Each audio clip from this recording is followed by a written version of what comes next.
상황 속에서 미국이 그러니까는 이 금리를 인상을 해야 되는데 인상을 할 수밖에 없고 그다음에 통화량을 해소할 수밖에 없는데 문제는 뭐냐면 인플레가 진정될 때까지 연준의 그러니까 목표는 뭐냐면 물가 안정하고 고용 안정 이게 있잖아요. 근데 인플레가 진정될 때까지 경기 침체는 막고 싶을 게 아닙니까?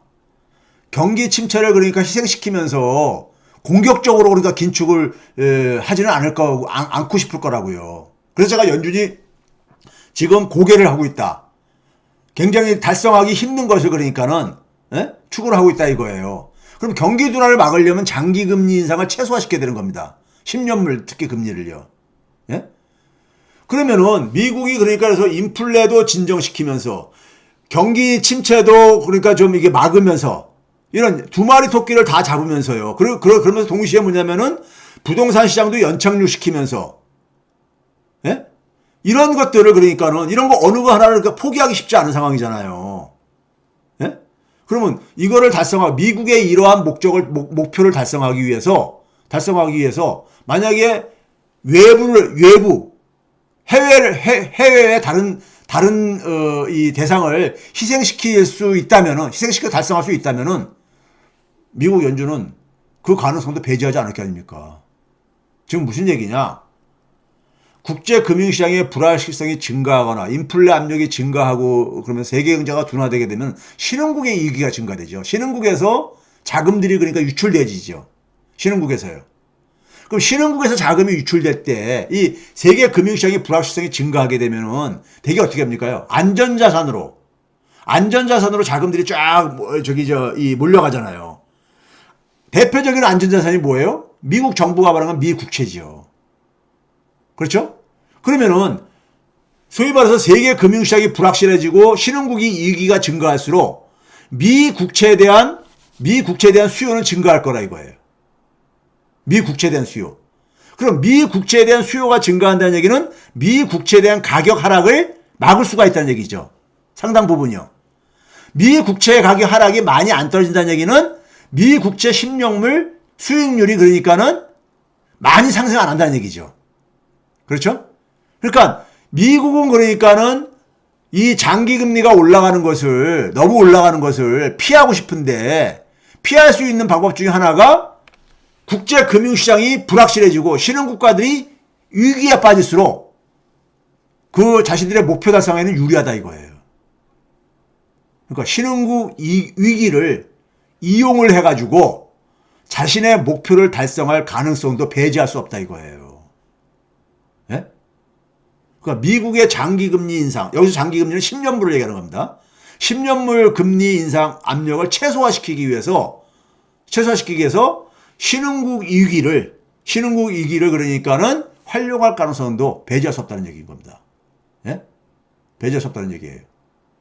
자, 이것까지 고려를 할 때 우리가 최근에 나오는 얘기가 이게 이제 알자지라 보도인데요. 알자지라 이제 3월 7일자 보도인데 무슨 얘기입니까요?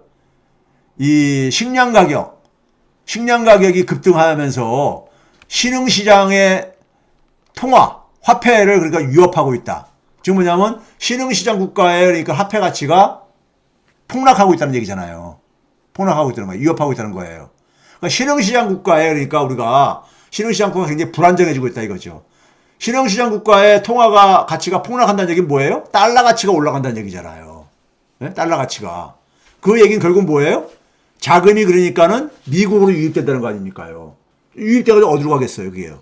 안전자산, 미국채를 중심으로 안전자산으로 가겠죠. 이런 게 나오는 게 바로 신흥국가를 희생으로 삼을 가능성을 그러니까 우리가 가능성을 보여주고 있는 것이고요. 이와 관련해가지고 최근에 이코노미스트에서 뭐냐면은 신흥시장을 이 성장을 위협하는 세 가지 위험 요인을 정리를 한 건데 여기에 보게 되면 한국이 들어가 있어요. 한국이 저기 아르헨티나부터 해서 스리랑카, 이집트, 파키스탄 쭉 해서 파란색 박스로 했죠. 사우스 코리아, 타일랜드, 베트남, 러시아, 사우디아라비아 이렇게 돼 있잖아요. 그래가지고 여기 보시게 되면 점수를 매겼는데 경상수지 경상수지는 우리가 우수하다 보니까는 3위인 거예요. 그 다음에 그로스 퍼블릭 뎃, 포린 익스체인지 리저브, 예안 보유고, 컨슈머 프라이스, 그 다음에 엑스터널 뎃, 대외 부채, 이렇게 해가지고 종합 점수로 보니까는 취약성 지수 점수로 보니까는 12. 그러니까 이게 뭐냐면은 40점이 가장 취약한 거예요. 그러니까 저기 아르헨티나가 33점으로 가장 여기 지금 이렇게 보여준 나라 중에서 가장 취약하다는 얘기겠죠. 우리나라는 저 아르헨티나라든가 스리랑카보다는 낫지만은 그래도 우리나라도 여기 고려 대상 중 하나라 이거예요. 그러니까요. 여기에 싱가포르나 대만 같은 타이완은 없죠. 제가 평상시에 얘기했잖아요. 과거에도 그러니까요. 선거 이전에도 얘기했잖아요. 화폐 주권의 중요성을. 우리는 화폐 주권에 대해서 우리나라 정치인들이 별로 여기에 대해서 그러니까 감각이 없다 보니까는 이런 결과가 나오는 거예요. 국제 금융시장이 취약해지게 되면 우리나라 환율이 그냥 급등하고 그러잖아요. 그 이유가 바로 화폐 주권이 취약하기 때문입니다. 외환 보유고를 너무 적게 축적을 해서 그런 거예요. 예? 자, 이거 봐보세요. 이거 보시게 되면은 이것도 뭡니까요? X축은 뭐냐면 미국의 통화정책에 대한 취약성을 보여주는 겁니다. Y축은 뭐예요? 중국에 대한 취약성이요. 중국 경제가 둔화되거나 중국 경제에 문제가 있을 때 타격을 받을 제일 첫 번째 나라가 어디냐? 베트남이라든가 남한 같은 한국 같은 나라라 이거예요. 타일랜드라든가 이 동남아시아 경제들이 이 중국에 대한 그러니까 의존도가 높다 보니까는 그런 거고, 반면에 미국 통화 정책에 대한 취약성을 갖고 있는 나라도 우리는 그러니까 보게 되면 15점 정도로 40점이 가장 취약한 건데 한 15점 정도로 이렇게 돼 있죠. 우리나라가 대외 충격으로부터 그러니까 우리나라가 좀 취약한 편에 속한다 이거예요. 우리나라가 말이 선진국이라고 하는데 여기 지금 나머지 여기 거론되고 있는 나라들 한번 봐보세요.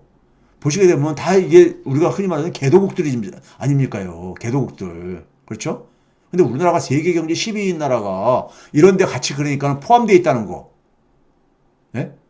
이게 그러니까 왜 그러냐? 화폐 주권을 소홀히 했기 때문에 생긴 문제인 겁니다. 예?